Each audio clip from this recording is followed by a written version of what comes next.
This video will explain how to find the Impress PCP project in your SubReport account and how to download all the tender documents at once in a zip data. So you go to log in, and then you usually get an information box about all the news, which you can just close. Then you go to Bewerber, which means applicant. And then you have to fill in here the Elvis ID, which in this case, it's a different one because it's the demonstration environment.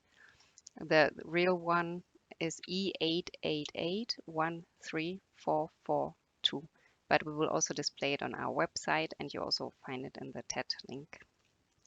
Then you press display,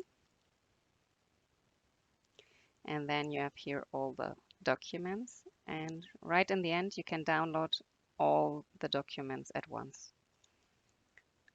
So, and after you did that, you don't have to do this every time you log in again. If you, for example, want to download them again or whatever, then you just go to ordered,